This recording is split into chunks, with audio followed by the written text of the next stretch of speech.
Hello बच्चों, आनंद competitive classes के GK session में आपका स्वागत है।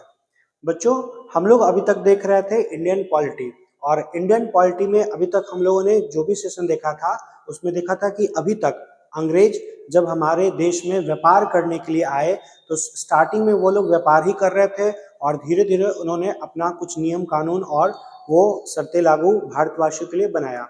लेकिन उसके बाद क्या हुआ कि उनके बहुत ज्यादा प्रभाव के कारण, हस्तक्षेप के कारण और लोगों का दमन के कारण, लोगों पर दमन के कारण क्या हुआ कि लोग उनसे त्रस्त हो गए, परेशान हो गए और भारतीय लोगों ने एक विद्रोह कर दिया। और वो विद्रोह कौन सा था? 1857 का। तो जब ये विद्रोह हुआ उसके बाद क्या हुआ, अभी तक जो चार्टर एक्ट था, मतलब कि जो कंपनी का एक्ट था, वो खत्म हो गया। और 1857 की क्रांति के बाद अब जो नया कानून बनेगा उसे हम लोग भारतीय शासन अधिनियम के नाम से जानेंगे। तो उसमें 1858 का जो अधिनियम होगा, उसके बाद आप यहाँ देख रहे हो कि 1861 का भारत परिषद अधिनियम हो जाएगा। तो इस तरह से बहुत सारा अधिनियम आएगा जिससे धीरे धीरे हम लोग हाई कोर्ट की व्यवस्था देखेंगे, नए ढंग से शासन प्रणाली को देखेंगे। तो इन सभी बातों पर हम लोग अच्छे से समझने के लिए सालू मिस को यहाँ बुलाना चाहते हैं। मिस, आप यहाँ आए और एक बहुत ही इम्पोर्टेंट सेशन की शुरुआत करें। तो चलिए स्टार्ट करते हैं हम लोग आज का पॉलिटी वाला सेशन, और हम लोग देखते हैं धीरे धीरे आगे क्या हो रहा था। लास्ट हम लोग आए थे 1853 वाला शायद। ठीक है, चलिए आगे देखते हैं। 1800 देखो अब क्या होगा ना, 1800 जो आपका लास्ट वाला जो आया था आपका एक्ट, ठीक है, वो आपका कंपनी के लिए आया था। उसके बाद क्या हुआ कि 1857 की क्रांति। चलिए यहाँ पे थोड़ा सा देखिएगा, देखो यहाँ पे क्या बता रहा है। लास्ट हम लोग शुरुआत कहाँ से किए थे? रेगुलेटिंग एक्ट से। रेगुलेटिंग एक्ट किसके लिए आया था? वो भारत के लिए नहीं आया था, वो आया था आपका ब्रिटिश कंपनी के लिए। कौन भेजा था? ब्रिटिश सरकार या ब्रिटिश संसद हम लोग कह सकते हैं। यहाँ पे देखना, रेगुलेटिंग एक्ट 1773 का आया, 1781, 84, 86 कंटिन्यू हम लोग देखे थे। 93 का भी आया था, ठीक है, हम लोग देखे थे। अब यहाँ पे देखना, नाम से आप लोग पकड़ लोगे अगर आप लोग शुरुआत से वीडियो देखते आ रहे हो तो। फिर देखना चार्टर, यहाँ पे सारा चार्टर देख रहे हो। चार्टर एक्ट आया आपका, देखिएगा 1813 का आया, 1833 का आया, 1853, और लास्ट हम लोग यहीं पे आए थे। और यहाँ से आप क्या देखना कि नाम चेंज हो रहा है। अब देखो क्या होगा, यहाँ पे भारत शासन अधिनियम देखिएगा। अब क्या होगा, ब्रिटिश ताज का शासन, और यहाँ पे क्या था? कंपनी का शासन। शुरू दिन ही हम लोग डिस्कस किए थे कि एक कंपनी जो व्यापार के लिए आया कैसे भारत के राजनीति में हस्तक्षेप करना शुरू कर दिया। हस्तक्षेप के साथ साथ इतना ज्यादा करप्शन किया, इतना पैसा लूटा कि ब्रिटिश सरकार को भी हस्तक्षेप करना पड़ा। शुरुआत में तो जो कानून ला रहा था वो ला रहा था कंपनी को रेगुलेट करने के लिए, इसलिए हम लोग क्या बोल रहे थे, इसको रेगुलेटिंग एक्ट कह रहे थे, चार्टर एक्ट कह रहे थे। लेकिन उसके बाद फिर क्या हुआ, वहां की सरकार को लगा, ब्रिटिश सरकार को लगा कि नहीं, अब हमको भारत पे ही शासन करना पड़ेगा, कंपनी बहुत ज्यादा करप्शन कर रहा है। और इसका रीजन था 1857 की क्रांति। अगर आप मॉडर्न हिस्ट्री पढ़े हो तो जानते होंगे कि 1857 की क्रांति होने का कारण बस एक आपका राइफल वाला नहीं था, बहुत सारा कारण था। जैसे आपका यहाँ लॉर्ड, क्या नाम था उसका, डलहौजी, लॉर्ड डलहौजी का डॉक्ट्रिन ऑफ लैप्स, उसमें क्या हो रहा था, बहुत सारा जगह छीन लिया। आपका सहायक संधि आया हुआ था, और फिर आपका बहुत सारा टैक्स कलेक्शन का प्रक्रिया था, रैयतवाड़ी था, महालवाड़ी था, अस्थाई बंदोबस्त था। इस सबसे क्या हो रहा था कि यहाँ का हर वर्ग का लोग क्या हो रहा था, परेशान हो रहा था। जैसे देखो, टैक्स कलेक्शन का व्यवस्था बहुत तरीके का था। महालवाड़ी था जो पंजाब वाले एरिया में था, रैयतवाड़ी था, आपका अस्थाई बंदोबस्त था। इससे क्या हो रहा था ना कि किसान परेशान हो गया था, तो उन लोग भी उग्र हो रहा था, सैनिक लोग भी परेशान हो रहा था, उग्र हो रहा था। धीरे धीरे बहुत सारे लोग, जैसे यहाँ पे एक नाम देखना, डॉक्ट्रिन ऑफ लैप्स, ठीक है। डॉक्ट्रिन ऑफ लैप्स से क्या हो रहा था कि बहुत सारा ऐसा राजा महाराजा जो होता था जिसका अपना बच्चा खुद का नहीं होता था, उन लोग का वो जगह हड़प रहा था। सहायक संधि, उसके तहत क्या हो रहा था, पैसा को लूट रहा था, अपना सेना वहां बैठा दे रहा था, और क्या बोला था कि आप पे कोई नजर नहीं डालेगा अगर मेरा सेना आपके पास रहेगा। अब आप ही बताओ कि पूरे भारत पे कब्जा कौन किया हुआ है? इंग्लैंड वाला, मतलब ब्रिटिश कंपनी। तो काहे को कोई आंख उठाएगा, काहे को कोई देखेगा? तो ये सब रीजन था, बहुत सारा लोग झेलते रहा, झेलते रहा, झेलते रहा, और फिर जब परेशान हुआ तो एक विस्फोट के रूप में फटा, और वो क्या था, 1857 की क्रांति। और इस क्रांति के बाद ब्रिटिश पार्लियामेंट में लगा कि नहीं, अब कंपनी को हम लोग को नहीं देना चाहिए शासन व्यवस्था, अब हम लोग को खुद से इंटरफेरेंस करना चाहिए। और इसके बाद अब आएगा भारत शासन अधिनियम, मतलब कि अब तक कंपनी परेशान कर रहा था और अब क्या करेगा, ब्रिटिश पार्लियामेंट परेशान करेगा, लेकिन प्यार से। देखना, जैसे इसके पहले कौन सा आएगा, तो भारत शासन अधिनियम 1858-57 के जस्ट बाद, फिर आएगा 1861 और 1892 का। आज हम लोग ये तीनों इकट्ठे देखेंगे, उसके बाद फिर हम लोग नेक्स्ट एपिसोड में देखेंगे, नेक्स्ट सेशन में 1909 का, 1919 का और 1927 का। ठीक है, तो चलो आज का हम लोग सेशन स्टार्ट करते हैं। देखिएगा, शुरुआत का क्या है, भारत सरकार अधिनियम या भारत शासन अधिनियम 1858। देखना इसमें क्या बोल रहा है, 1857 की क्रांति के बाद, 1857 की क्रांति के बाद ब्रिटिश क्राउन, ठीक है, वहाँ क्राउन का शासन होता है, मतलब वहाँ राजा और महाराजा होता है। 1857 की क्रांति के बाद ब्रिटिश क्राउन ने भारत का शासन कंपनी के हाथों से क्या किया, पूर्णतः ले लिया। जबकि हम लोग देखे थे कि शुरुआत में 1600 ईस्वी में जिस कंपनी को मोनोपोली मिला था, 1813 में क्या हुआ, उसका मोनोपोली आंशिक रूप से कम किया गया। 1833 में पूरी तरह से खत्म कर दिया गया। क्या, मोनोपोली, ना कि व्यापारिक अधिकार। मोनोपोली मतलब एकाधिकार, हम लोग पिछले सेशन में देखे थे। अब क्या हुआ, फाइनली कंपनी के हाथ से क्या किया, शासन ले लिया। 1833 में क्या किया था, एकाधिकार उसका पूर्णतः खत्म किया। और यहाँ पे क्या किया, तो यहाँ पे ब्रिटिश क्राउन जो था, भारत का शासन कंपनी के हाथों से ले लिया और प्रॉपर अपने ही शासन करने लगा। आगे देखना, इस अधिनियम के तहत भारत की संवैधानिक व्यवस्था में महत्वपूर्ण परिवर्तन किए। जाहिर सी बात है कि अगर इस हाथ से उठा करके शासन इस हाथ में दिया जाता तो कुछ ना कुछ तो चेंजेस होगा, और कुछ नहीं, बहुत सारे चेंजेस होते हैं। आगे देखना, इस समय ब्रिटेन के पीएम कौन थे, लॉर्ड पाल्मस्टन। ठीक है, यहाँ पे आकार पहले दे दिया है, यहाँ पे लॉर्ड पाल्मस्टन होगा। क्वेश्चन एक बार नहीं, बहुत बार पूछा है कि जिस समय भारत में 1857 की क्रांति हुई, उस समय ब्रिटेन का पीएम कौन था, लॉर्ड पाल्मस्टन। कौन, लॉर्ड पाल्मस्टन। तो इतना आप याद रखना कि the government of India act के समय ब्रिटेन का पीएम कौन था, लॉर्ड पाल्मस्टन था। कंपनी के हाथों से क्या हुआ, तो शासन व्यवस्था ले लिया गया। किसके हाथ में चला गया, ब्रिटिश पार्लियामेंट के पास। आगे देखना, भारत के गवर्नर जनरल को भारत का वाइसराय बना दिया गया, जो क्राउन का सीधा प्रतिनिधि बन गया। क्या हुआ, जो भारत का गवर्नर जनरल था उसको क्या बनाया गया, भारत का वाइसराय। और पहला वाइसराय कौन बनकर आया था, तो ये बन के आया था आपका लॉर्ड कैनिंग। कौन था, लॉर्ड कैनिंग। ठीक है, इसको आप लोग नोट करना इंपॉर्टेंट है। थोड़ा सा हम लोग यहाँ पे पुराना देख लेते हैं क्या, तो देखिएगा, बंगाल का जो आपका पहला गवर्नर था, बंगाल का पहला गवर्नर ये कौन था, तो ये था आपका रॉबर्ट क्लाइव। ठीक है, उसके बाद आइएगा, ये कब बन के आया था, ये शुरू में ही आया था। उसके बाद फिर क्या हुआ, 1773 में ये जो बंगाल का कौन बन के आया, गवर्नर जनरल, बंगाल का गवर्नर जनरल। और ये कौन बना, तो ये बना आपका वॉरेन हेस्टिंग्स। कौन बना, वॉरेन हेस्टिंग्स। ठीक है, आगे देखिएगा, उसके बाद फिर क्या हुआ, 1833 में क्या हुआ, तो जो बंगाल का गवर्नर जनरल था उसको बना दिया गया भारत का गवर्नर जनरल। क्या बन गया, भारत का गवर्नर जनरल। और ये कौन बन के आया, तो ये बन के आया आपका लॉर्ड विलियम बेंटिक। ठीक है, लॉर्ड विलियम बेंटिक। और देखिएगा एक चीज, उसके बाद अब कौन सा एक्ट आया, तो अब आया आपका 1858 का भारत शासन अधिनियम। और इसमें क्या बन के आएगा, भारत का वाइसराय। और ये कौन बन के आया, तो ये आया कैनिंग महोदय, लॉर्ड कैनिंग। ठीक है, तो आप ये क्रम याद रखना, क्या होता है मैक्सिमम बच्चों को इस क्रम में ही प्रॉब्लम होता है। आगे आइएगा, देखिएगा यहाँ पे मुगल सम्राट के पद को समाप्त कर दिया गया। 1857 की क्रांति के बाद ही क्या हुआ, मुगल पद को पूरी तरह से समाप्त कर दिया गया। मुगल पद स्टार्ट कब से हुआ था, तो ये स्टार्ट हुआ था 1526 से।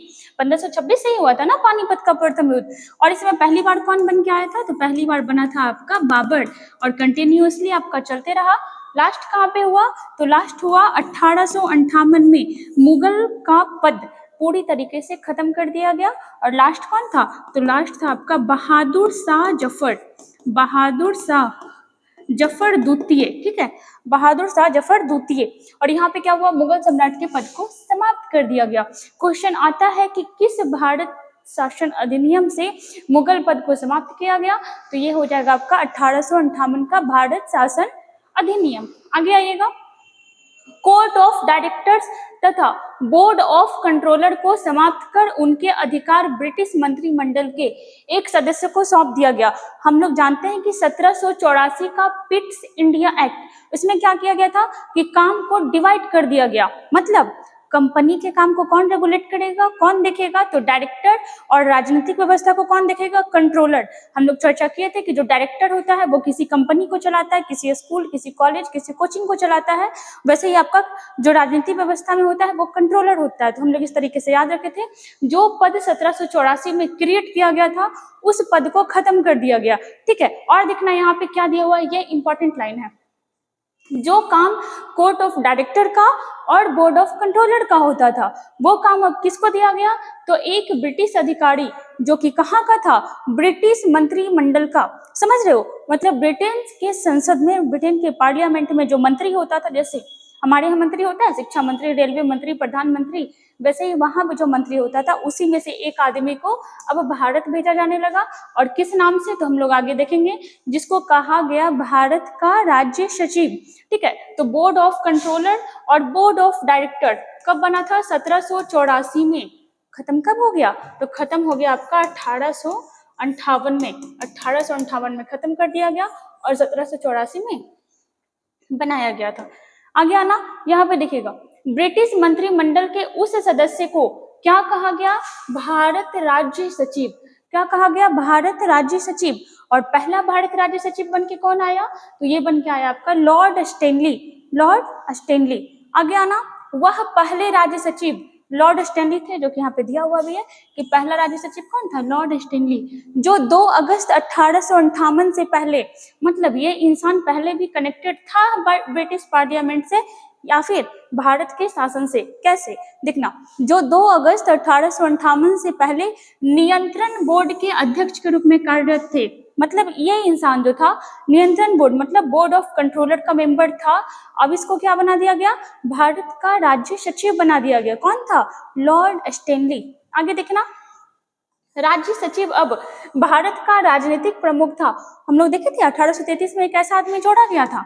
1833 में एक जोड़ा गया था ना, कौन था वो? तो वो था आपका विधि, ठीक है, विधि सदस्य, विधि सदस्य। और विधि सदस्य कौन था? तो ये था आपका लॉर्ड मैकाले। कौन था? Lord Macaulay. वैसे ही हम लोग देखे कि जो आपका 1858 का अधिनियम था, भारत शासन अधिनियम, उसके तहत एक भारत का राज्य सचिव जोड़ा गया और पहली बार कौन बन के आया? Lord Stanley. क्या ये नया आदमी आया था? नहीं, ये पहले से था, नियंत्रण बोर्ड का ये अध्यक्ष रहा था। आगे आना, देखिएगा, भारत में मंत्री परिषद की व्यवस्था की गई। क्या होने लगा? मंत्री परिषद का व्यवस्था होने लगा, जिसमें कितना मेंबर होता था? 15। ठीक है, 15 सदस्यों का भारत परिषद का सृजन किया गया। 8 आदमी कहाँ का होता था? तो ब्रिटिश सरकार का, 8 आदमी ब्रिटिश सरकार का होता था और 7 जो आदमी था वो कंपनी का निर्देशक मंडल का था। मतलब जो डायरेक्टर वाला था उसका पद को समाप्त किया गया ना, तो उन लोग को भी काम दिया गया। और कहाँ पे काम दिया गया? तो देखना यहाँ पे ब्रिटिश, मतलब यहाँ जो मंत्री परिषद था उसमें काम दिया गया। जो 15 मेंबर आके बन रहे थे वो 8 कहाँ के थे? वो थे आपके 8 ब्रिटेन के और 7 थे कंपनी के, वो निर्देशक मंडल के। आगे आना, भारतीय मामलों पर ब्रिटिश संसद का सीधा नियंत्रण हो गया। ये तो हो ही गया, क्योंकि हम लोग जान रहे हैं कि अब कंपनी के हाथ से शासन कहाँ चला गया? तो ब्रिटिश पार्लियामेंट के हाथ में। आगे आना, लॉर्ड डलहौजी। देखो ये बहुत बड़ा नाम है, ठीक है, खूब तबाही मचाया था। मतलब अपने कंपनी के लिए तो ये काफी अच्छा था। 1848 से 1856 तक ये क्या रहा था? तो देखो हम लोग जानते हैं 1833 में क्या हुआ था? भारत का गवर्नर जनरल बन गया था ना, जो बंगाल का गवर्नर जनरल था वो आपका 1833 के बाद भारत का गवर्नर जनरल बन गया। टाइम पीरियड क्या चल रहा है? 1848। इट मीन्स कि 1833 को पार किया। और हम लोग जानते हैं कि 1857 के बाद 1858 में क्या हुआ? वायसराय बनने लगा। तो 1856 का समय है, मतलब 1858 के पहले का। तो इस समय जो भी गवर्नर बन के आ रहा है वो क्या कहलाएगा? भारत का गवर्नर जनरल। ठीक है। तो देखो, लॉर्ड डलहौजी के साम्राज्य विस्तार का अंत किया गया। लॉर्ड डलहौजी जो है ब्रिटिश साम्राज्य का काफी विस्तार किया भारत में। डॉक्ट्रिन ऑफ लैप्स प्रयोग किया, कुशासन का यूज किया, जैसे आपका झांसी को, सतारा को, आपका ये हो गया मैसूर हो गया, हैदराबाद हो गया, सबको मिला लिया था और आपका अवध को कुशासन के आरोप में क्या किया, ब्रिटिश साम्राज्य का हिस्सा बना लिया। आगे देखना, मतलब जब ब्रिटिश सरकार का यहाँ शासन हुआ तो बोला कि ठीक है, तुम लोग जिस चीज को लेके भड़के हो, जिस चीज को लेके इतना क्रांति किया यहाँ के लोग, वो सब चीज में क्या हुआ, थोड़ा थोड़ा उसको शांत करने का कोशिश किया। जैसे डॉक्ट्रिन ऑफ लैप्स, इसकी वजह से बहुत विरोध हुआ था। मैक्सिमम जो आपका क्षेत्रीय राजा या महाराजा या शासिका रानी लक्ष्मीबाई थी, इन लोग आपका डॉक्ट्रिन ऑफ लैप्स मतलब हड़प की नीति के वजह से ही 1857 की क्रांति का मेंबर बनी थी। तो ब्रिटिश सरकार क्या किया, देखा आग बहुत फैला हुआ है, अभी शांत करना जरूरी है, तो इसीलिए कुछ कुछ नीतियों को कम किया, दबाया और आपका खत्म करने का भी कोशिश किया। अपने फायदे के लिए जी नहीं, अपने फायदे के लिए ही, मतलब भारत के फायदे के लिए नहीं। मतलब देखा कि लोग भड़का हुआ है तो उसको शांत करने के लिए कुछ कुछ पॉलिसी को कुछ समय तक रोक दिया गया था। और उसी के साथ किसको भी रोका गया, तो साम्राज्यवाद, जिसमें आपका डॉक्ट्रिन ऑफ लैप्स था। आगे आना, भारत राज्य सचिव कौन बन के आया, लॉर्ड स्टैनली, तथा परिषद के सदस्यों का वेतन कहाँ से दिया जाने लगा, भारतीय राजस्व से। एक चीज और कनेक्ट करना, हम लोग देखे थे 1813 का चार्टर एक्ट के तहत क्या हुआ था कि भारत में शिक्षा दिया जाएगा और शिक्षा के लिए कितना खर्च होगा, 1 लाख रुपया, और वो 1 लाख रुपया कहाँ से आएगा, तो भारत के टैक्स से ही प्रयोग किया जाएगा। आगे देखिएगा, देखो लॉर्ड डलहौजी का 1848 से लेकर के 1856 तक का क्या, तो डॉक्ट्रिन ऑफ लैप्स, जिसको हम लोग हड़प की नीति भी कहते हैं और आपका क्या, व्यापगत का सिद्धांत भी कहते हैं और इंग्लिश में डॉक्ट्रिन ऑफ लैप्स कहते हैं। क्या हुआ था इसमें, तो खैर ये मॉडर्न हिस्ट्री का चैप्टर है, इतना डीपली यहाँ पर नहीं बताया जा सकता है, लेकिन आपका लॉर्ड डलहौजी जो था, ये बहुत सारे भारतीय क्षेत्र को हड़प कर ब्रिटिश साम्राज्य में मिलाया था। सबसे पहले क्वेश्चन आता है, सबसे पहले किसको मिलाया था, तो सबसे पहले सतारा को 1848 में, ठीक है। उसके बाद देखना, जैतपुर और संभलपुर को मिलाया, बघाट को मिलाया, उदयपुर को मिलाया, झांसी मोस्ट इंपॉर्टेंट, ठीक है, झांसी को मिलाया, और नागपुर को 1854 में। वहीं पे आप देखिएगा एक नाम आता है आपका, इंपॉर्टेंट है, हैदराबाद, ठीक है, हैदराबाद, और एक नाम आता है आपका मैसूर, ठीक है। ये दोनों के साथ आपका सहायक संधि प्रयोग किया गया था, किसका, लॉर्ड वेलेस्ली का। कब, तो 1798 में, और इसको 1799 में सहायक संधि के तहत क्या किया गया, इसको भी लगभग ब्रिटिश साम्राज्य में मिला लिया गया था लॉर्ड वेलेस्ली के द्वारा। तो ये सब बहुत सारे रीजन रहे थे जिसकी वजह से 1857 का क्या हुआ था, क्रांति हुआ था। ठीक है, चलिए आगे आते हैं। एक बार हम लोग शॉर्टली यहाँ पर रिविजन कर लेते हैं कि हम लोग इसमें देखे क्या क्या। देखिएगा, हम लोग यहाँ पे क्या देखें कि ये जो आपका 1858 का भारत शासन अधिनियम था, ये भेजा ही क्यों गया, क्योंकि भारत में सब बहुत बड़ा क्रांति, जिसको पहला स्वतंत्रता संग्राम भी कहा जाता है, वो हुआ। और इसके लिए क्या हुआ, कंपनी से शासन ले लिया गया और शासन किसके हाथों में दे दिया गया, तो कंपनी, ये ब्रिटिश सरकार, ब्रिटिश पार्लियामेंट के हाथ में। उस समय ब्रिटेन के पीएम कौन थे, लॉर्ड पाल्मस्टन। और यहाँ पे थोड़ा सा देखना, क्या भारत का जो गवर्नर जनरल था अब क्या बन गया, भारत का वाइसराय कौन बन के आया, लॉर्ड कैनिंग। जो आपका कौन था, board of controller, board of director, इसको खत्म कर दिया गया और इसके जगह पे भारत राज्य सचिव का पद बनाया गया। और पहली बार कौन बन के आए, लॉर्ड स्टैनली, ठीक है, वो मेंबर थे, तो जी हाँ मेंबर थे बोर्ड ऑफ कंट्रोलर के। मुगल सम्राट का पद को क्या कर दिया गया, समाप्त कर दिया गया। और आना आगे, और क्या देखे हम लोग, ये तो अभी चर्चा कर चुके हैं। और देखिएगा, लॉर्ड स्टैनली बन के आया, ठीक है, और क्या बना वो, भारत का राज्य सचिव पहला।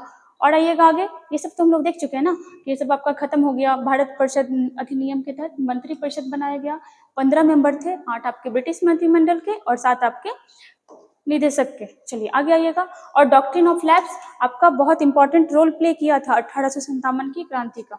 चलिए अब आगे आइएगा, अब क्या हुआ, देखो 1858 में आया था और कुछ दिनों बाद ही फिर कौन सा आया, तो भारत परिषद अधिनियम, 1861 का भारत परिषद अधिनियम।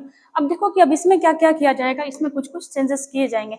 जैसे में क्या होता है, देखिएगा, इस एक्ट के द्वारा भारत सरकार की मंत्रिमंडलीय व्यवस्था की नींव रखी गई। मंत्रिमंडलीय व्यवस्था, जैसे आज आप देखते हो ना, हर विभाग के एक अलग कैबिनेट मंत्री होते हैं, राज्य मंत्री होते हैं, ठीक है, वही चीज हुआ कि आपका भारत सरकार की मंत्रिमंडलीय व्यवस्था का ये कब रखा गया, तो 1861 के अधिनियम से। और देखिएगा यहाँ पे, इस अधिनियम द्वारा भारतीयों से विधि बनाने के कार्य में क्या किया जाने लगा, सहयोग किया जाने लगा। और आना, वायसराय कुछ भारतीयों को विस्तारित परिषद में गैर सरकारी सदस्य के रूप में नामांकित किया। गैर सरकारी समझ रहे हो कि आपको पावर नहीं मिला हुआ, लेकिन हाँ थोड़ा बहुत आपको एंट्री मिल चुका है। किसको किया, तो देखिएगा वायसराय 1858 के बाद जो भी आएगा वो आपका वायसराय कहलाएगा। वायसराय कुछ भारतीयों को विस्तारित परिषद में गैर सरकारी सदस्य के रूप में नामांकित किया, जो कि भारतीयों के लिए बड़ी बात थी। जहां आपको ब्रिटिश पार्लियामेंट या फिर आपका कंपनी और अंग्रेजी शासन में आपको थोड़ा सा भी कुछ नहीं पूछा जा रहा था, वहां पे आपको एंट्री मिलना धीरे धीरे क्या हुआ, शुरू हुआ, और आगे जाके और भी अधिकार मिलेंगे। देखिएगा, इस एक्ट द्वारा कार्यकारी परिषद के सदस्यों की संख्या 4 से बढ़ाकर क्या कर दिया गया, 5। हम लोग पिछले वाले सेशन में 1833 वाले में देखे थे, चौथा सदस्य किसको जोड़ा गया था, विधि सदस्य को, और वो कौन था, लॉर्ड मैकाले। और अब क्या हुआ कि एक आदमी को और बढ़ा दिया गया। ये इंपॉर्टेंट है। देखिएगा, 1862 में लॉर्ड कैनिंग ने 3 भारतीय, कौन कौन थे, तो बनारस के राजा, पटियाला के राजा तथा सर दिनकर राव, इनको विधान परिषद में मनोनीत किया। ठीक है, किस किसको, तो देखिएगा बनारस के राजा और कौन, पटियाला के राजा और सर दिनकर राव, इनको कहाँ परिषद किया, तो विधान परिषद में क्या किया गया, मनोनीत किया गया। और देखना सबसे ज्यादा इंपॉर्टेंट, ये सब तो चलो फिर भी ऐसे ही है, लेकिन मैक्सिमम क्वेश्चन आपका यहाँ से बनता है क्या, तो देखिएगा वायसराय को अध्यादेश जारी करने का अधिकार दिया गया। और देखो क्या अध्यादेश क्या होता है, नॉर्मली देखना आज के समय में कोई भी कानून कैसे बनता है, तो लोकसभा, राज्यसभा और फिर आपका राष्ट्रपति, या फिर पहले राज्यसभा, लोकसभा, मतलब दोनों सदन होना चाहिए, साथ में राष्ट्रपति का साइन होने के बाद भी कोई बिल क्या होता है, एक्ट बन पाता है। ये नॉर्मली आज भी ऐसा होता है। लेकिन कभी कभी कोई डिफरेंट सिचुएशन रहे, हमको एक्ट तुरंत बनाना है, तो क्या होता है ना कि राष्ट्रपति मंत्रिमंडल की सिफारिश पे क्या ले आते हैं, अध्यादेश। और वो जो आपका अध्यादेश रहता है वो तुरंत में टेम्पोररी क्या बन जाता है, कानून।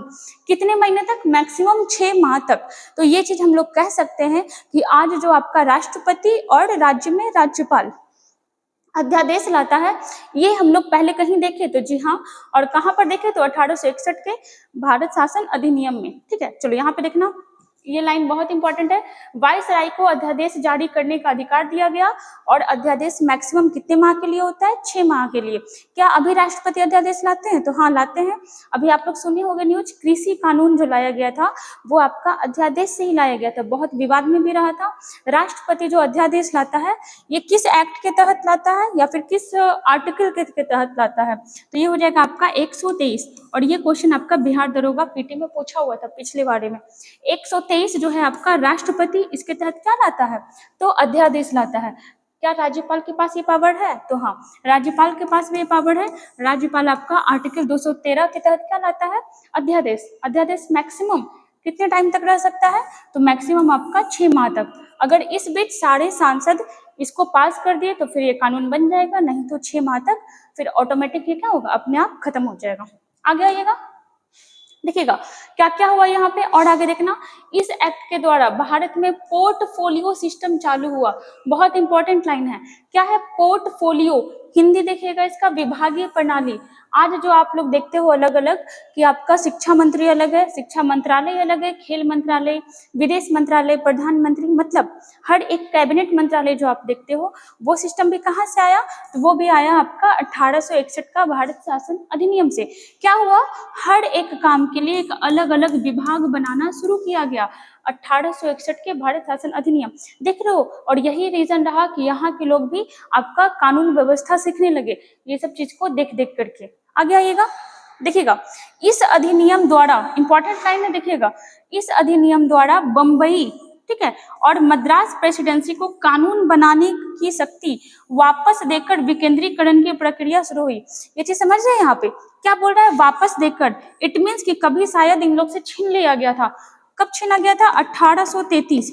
ठीक है। 1833 का जब चार्टर एक्ट आया था तो बंबई और मद्रास में भी गवर्नर होता था। जैसे आप लोग जानते हो ना कि भारत और श्रीलंका के बीच कौन सा जल संधि है, तो कहते हैं ना पाक जल संधि, वो पाक PAK नहीं होता है, PALK होता है, ठीक है। रॉबर्ट पाक, कौन था? रॉबर्ट पाक, ये आपका मद्रास का गवर्नर था और इसी के नाम पे वो भारत और श्रीलंका के बीच जल संधि का नाम रखा गया। तो आपका बंबई में भी गवर्नर था, मद्रास में भी गवर्नर था, लेकिन 1833 के एक्ट के तहत इसका पावर छीन लिया गया और कानून बनाने का अधिकार किसको दे दिया गया था? भारत के गवर्नर जनरल को। जो किस एक्ट के तहत? तो 1861 के एक्ट के तहत ये चीज इसको वापस दे दिया गया। और क्या किया गया? विकेंद्रीकरण। केंद्रीकरण मतलब क्या होता है कि हर जगह से पावर आ रहा है और किसको मिल रहा है? किसी एक आदमी को। और विकेंद्री मतलब क्या हुआ कि पावर सबको दे दिया गया थोड़ा थोड़ा, ठीक है, पावर सबको दे दिया गया थोड़ा थोड़ा, ये होता है आपका विकेंद्रीकरण। यहाँ पे पावर दिया गया ना, तो ये क्या कहलाया? विकेंद्रीकरण। आगे आइएगा और देखिएगा, ये वाला मोस्ट इंपॉर्टेंट है। जैसे हम लोग जानते हैं कि भारत में सुप्रीम कोर्ट का स्थापना किस एक्ट के तहत हुआ? तो ये हुआ आपका 1773 के एक्ट के तहत। कब बना था? तो 1774 में। कहाँ बना था? तो ये हो जाएगा आपका कलकत्ता में। कितने कितने जज थे उसमें? तो 3+1।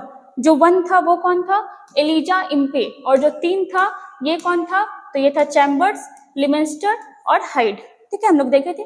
यहाँ पे आना, तो जो आपका हाई कोर्ट, देखो ये क्वेश्चन इस बार आया हुआ था, MTS वाले क्वेश्चन में आया हुआ था और किस तरह से घुमा के दिया था। क्वेश्चन था कि भारत में पहली बार हाई कोर्ट का संकल्पना किस एक्ट के तहत रखा गया था, और वहां पे ऑप्शन में 1861 भी था और 1862 भी था। अब आप देखना, क्वेश्चन को ध्यान से सुनना।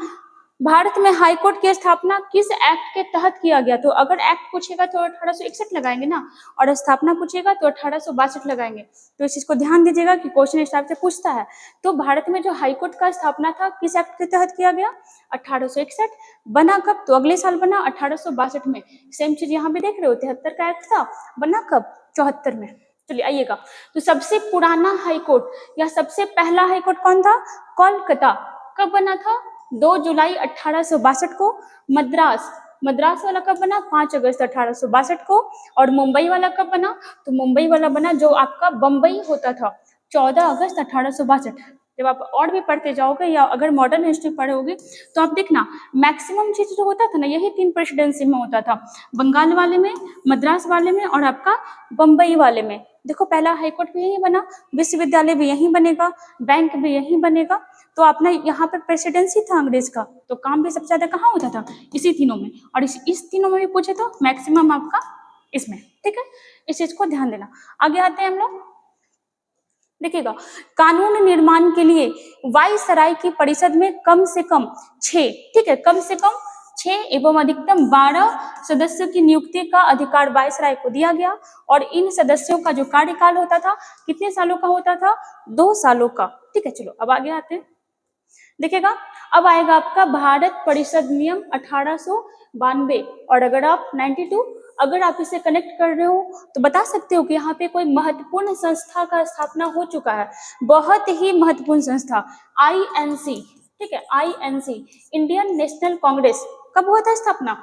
तो इसका स्थापना हुआ था 1885 ईस्वी में। और इसमें बहुत सारे पढ़े लिखे लोग, महत्वाकांक्षी लोग थे। तो अब क्या किए, ये अपना मांग बढ़ाना शुरू किए और सही मांग को ये समझने लगे कि अगर हमको अंग्रेज का मतलब क्या करना, विरोध करना है, तो भाई हम लड़ झगड़ के मारपीट करके नहीं कर सकते हैं, कानून व्यवस्था के अकॉर्डिंग ही करना पड़ेगा। और आप आगे देखो कि अब क्या होता है, कौन सा है? तो भारत परिषद अधिनियम 1892। आगे आना, यहाँ पे देखना क्या बता रहा है, देखिएगा यहाँ पे, भारतीय राष्ट्रीय कांग्रेस INC का गठन कब हुआ था? तो 1885 में हुआ था। अब देखो क्यों हुआ था इसका स्थापना, तो क्या हो रहा था कि हर जगह लोग विद्रोह कर देता था अंग्रेज के खिलाफ, आज वहां किया, कल वहां किया, परसों यहाँ किया, किसी का सर फोड़ दिया, किसी को मार दिया। तो अंग्रेज भी परेशान हो रहा था। तब क्या किया, बोला कि भाई ठीक है, हम तुम्हारे लिए एक संस्था बना देते हैं, तुमको कोई भी प्रॉब्लम होगा तुम उस संस्था में जाके बात करना, उस संस्था का अध्यक्ष आएगा और अंग्रेज को बताएगा कि भाई ये प्रॉब्लम हो रहा है भारतीयों को। लेकिन अंग्रेज इसलिए रखा ताकि दोबारा कोई उस टाइप का विस्फोट नहीं करे। क्यों? क्योंकि अंग्रेज के पास ये जवाब रहे कि हम संस्था बना चुके हैं, तुम अपना सारा दुख तकलीफ वहां पे बता सकते हो, फिर वो बात मेरे तक आ जाएगा। लेकिन ऐसा कुछ हुआ नहीं, अंग्रेज शांति के लिए किया, लेकिन अंग्रेज को नहीं पता था कि आगे जाके यही संगठन मतलब अंग्रेजों के लिए खराब साबित होगा, और हुआ भी। आगे देखिएगा यहाँ पे, भारतीय राष्ट्रीय कांग्रेस आईएनसी का गठन 1885 ईस्वी में हुआ था। राष्ट्रवाद की भावना अब क्या हो रही थी, बढ़ रही थी और इसके कारण कांग्रेस ने ब्रिटिश अधिकारियों के सामने कुछ मांगे रखी। भाई जब तो वो मांग ही रखने के लिए बनाया था तो वहां पे मांग रखा जाने लगा, लेकिन अंग्रेज इतना नहीं सोचा था कि भारतीय लोगों के पास भी इतना दिमाग आएगा और इतना आगे का सोच पाएंगे। आगे देखना, उनकी एक मांग विधान परिषद में सुधार की थी। विधान परिषद जो कानून बनाने का जगह था, वहां पे ज्यादा बोलबाला किसका चलता था, ब्रिटिश लोगों का, ब्रिटिश अधिकारियों का। तो आईएनसी के मेंबर बोल रहे थे कि जो आप विधान परिषद बनाए हो उसको आप सही करो, ठीक है। आगे देखना, वे नामांकन के बजाय चुनाव का सिद्धांत भी चाहते थे। मतलब क्या बोल रहा है, तो क्या हुआ था, जो विधान परिषद गठन किया गया था उसमें भारतीयों को भी एंट्री मिल रहा था, लेकिन चुनाव के तरीके से नहीं। जो अंग्रेज का मतलब चाटुकारिता करता था, अंग्रेज उसको उठा करके विधान परिषद में बैठा देता था और बोलता था कि देखो हम अपने विधान परिषद में तुम्हारे मेंबर को भी बैठाए हुए हैं, मतलब भारतीय को भी बैठाए हुए हैं, लेकिन वो भारतीय रियल वाला नहीं है, वो चाटुकार वाला था और इसीलिए अंग्रेज उसको अपने पास क्या किया, बैठाया। तो क्या बोला कि वे नामांकन के बजाय, नामांकन मतलब मनोनयन, वे नामांकन के बजाय चुनाव का सिद्धांत भी चाहते थे। कांग्रेस वित्तीय मामलों पर चर्चा करने का अधिकार भी चाहती थी, जिसकी अब तक अनुमति नहीं थी। मतलब कि बजट कितना आ रहा है, टैक्स कितना आ रहा है, बजट में खर्च कितना करना है, कहाँ पे खर्च करना है, कांग्रेस चाहता था कि ये चीज में हम लोग को भी शामिल किया जाए, लेकिन इसका अनुमति अंग्रेज नहीं दे रहा था। आगे देखना, परिषद के भारतीय सदस्यों को वार्षिक बजट पर बहस करने और सरकार से प्रश्न पूछने का अधिकार भी दिया गया। देखो, प्रश्न पूछने का अधिकार दिया गया, लेकिन आप किसी से प्रश्न पूछ रहे हो बस वही आपका अधिकार नहीं है, उसका वो कर्तव्य या उसके ऊपर भी ये प्रतिबंध होना चाहिए कि अगर आप सवाल कर रहे हो तो वो आपको जवाब देगा। आगे का लाइन पढ़ना क्या बोल रहा है, प्रश्न पूछने का अधिकार भी दिया, लेकिन परिषद के अध्यक्ष को भारतीय सदस्यों द्वारा पूछे गए किसी भी प्रश्न को स्वीकृत या अस्वीकृत करने का भी अधिकार दे दिया गया। मतलब जो विधान परिषद में जो आदमी बैठा हुआ है वो सवाल तो करेगा विधान परिषद के अध्यक्ष से, लेकिन विधान परिषद के पास कंपलसरी ये नहीं है कि वो आपके सवाल का जवाब देगा या नहीं देगा। तो समझो कि ना के बराबर ही यहाँ पे पावर मिला हुआ था। आगे आना, अप्रत्यक्ष चुनाव प्रणाली की शुरुआत हुई। ठीक है, अप्रत्यक्ष चुनाव प्रणाली की शुरुआत हुई, लेकिन ये बस कहा गया कि भाई अब चुनाव करवाएंगे विधान परिषद के लिए, लेकिन हुआ क्या था, यहाँ पे मनोनयन हो रहा था। मतलब जो अंग्रेज का हितैषी होता था, जो अंग्रेज का चाटुकार होता था, अंग्रेज क्या करता था, उसको विधान परिषद में एंट्री दे देता था कि कहने का भी हो जाए कि हाँ भाई भारतीयों लोग का भी यहाँ पे एंट्री है, और फिर क्या होगा कि उसका हित भी होते रहेगा, किसका, तो अंग्रेज का। ठीक है, चलो देखो यहाँ पे एक चीज और देखना है, यहाँ पे 1892 से रिलेटेड था इसलिए ये ले आए। 6 जुलाई 1892 को दादा भाई नौरोजी, ठीक है, जिसको ओल्ड मैन भी कहा जाता है, दादा भाई नौरोजी ने ब्रिटिश हाउस ऑफ कॉमन्स का चुनाव जीता था। ठीक है, ये बहुत बड़ी बात थी कि जिस ब्रिटेन ने भारत पे कब्जा किया हुआ था, हम लोग को गुलाम बनाया हुआ था, उपनिवेश बना हुआ था, वहां का ही एक आदमी कहाँ गया होता, तो ब्रिटिश हाउस ऑफ कॉमन्स, मतलब ब्रिटेन का संसद में क्या हुआ था, चुनाव जीत करके पहुंचा था, जो कि बहुत ही बड़ा बात था। ठीक है, तो देखिए आज हम लोग क्या क्या देखे, 1858 का भारत शासन अधिनियम, 1861 का, और फिर आपका 1892 का। नेक्स्ट हम लोग जो देखेंगे 1909, 1919 और 1927 इकट्ठे देखेंगे, क्योंकि तीनों आपका बहुत ज्यादा मिलता जुलता रहेगा। एक चीज देखिएगा यहाँ पे, एक बार डिवीजन कर लेते हैं शुरुआत से। हम लोग क्या क्या देखे थे, 1858 का क्या हुआ था, क्रांति के बाद 1858 का भारत शासन अधिनियम आया, भारत का गवर्नर जनरल भारत का वायसराय बन गया। उसके बाद हम लोग क्या देखे, देखिएगा यहाँ पे 1861 वाले में ना, यहाँ पे हम लोग क्या देखे कि फिर आपका एक राज्य सचिव आ चुका था, राज्य सचिव आया था ना, बोर्ड ऑफ कंट्रोलर और बोर्ड ऑफ डायरेक्टर को खत्म कर 1861 के तहत ही क्या हुआ, तो भारत में पहली बार हाईकोर्ट की स्थापना की गई, लेकिन कब, 1862 में। और देखना यहाँ पे, यही कानून निर्माण के लिए क्या हुआ कि अब मेंबर्स का भी गठन होने लगा, और अधिकतम कितना होता था, 12 और न्यूनतम 6।